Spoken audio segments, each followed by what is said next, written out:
Wow nice कल्पना, कति राम्रो काम गर्छस् के तैँले भनेर कोहीले भन्दैन। ल अब हामीले यहाँ देखाइदिउँ त पुरै यति भयो दाउरा, अझै फुटाल्न त बाँकी नै छ। अनि अहिले अब खाना खाने बेलासम्म यति फुटाले, अनि त्यही भएर हामीले यो सबै मिलाएर राख्यौँ। ल आज हामी दाउरा फुटालिसकेर पनि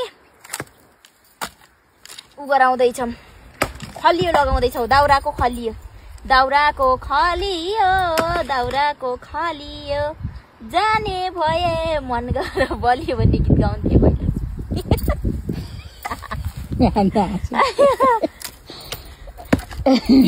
यो भुकारीमा चलाउने हो कि जलाउने ऊ दाउरा हो, त्यही भएर छोटो ट्याक्क परेको यत्रो गराएको छौँ हामीले। ट्याक्क मिलाएर राख्दैछौँ, दाउराको खलियो लगाउँदैछौँ आज हामी। उतातिर देखाउनु त दाउरा कति रहेछन्, उता चिर्दैछन् तिनीहरूले, अरू फुटाल्दैछन्। उता अझ फुटाल्नु त्यति धेरै बाँकी छन्, त्यहाँ फुटालेका छन्। ट्याक्क पारेर मिलाएर है दाउरा पनि खाउँ जस्तो लाग्यो होइन तपाईँहरूलाई? फेरि अब गाल गर्लान् सबै, मैले त त्यत्तिकै भने हो। मिलाएर ट्याक्क बनाएर राखेका छौँ, पछि आफूलाई निकाल्न पनि सजिलो। अब यहाँबाट अब यसरी निकाल्यो भने सजिलो हुन्छ नि त, त्यही भएर आफूलाई निकाल्न पनि सजिलो। टक्क बनाएर यस्तै राखिदियो, माथिबाट केहीले ढाकिदियो, आनन्द। पानी परे पनि जे भए पनि यस्तै उ गर्यो।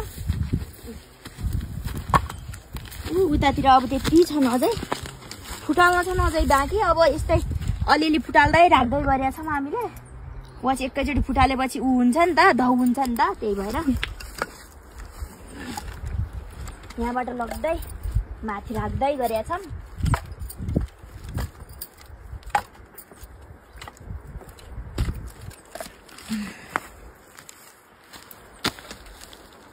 दामी देखिया ना,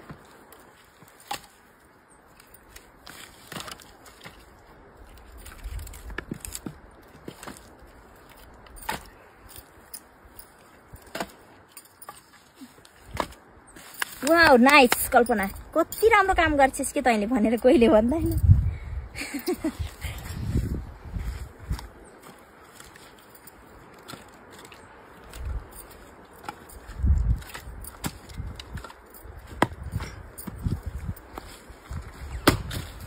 यो देख्दामा यस्तो छन्, यति यो काँचो हुन्छ, यति गरुङको छ एउटै दाउरा पनि।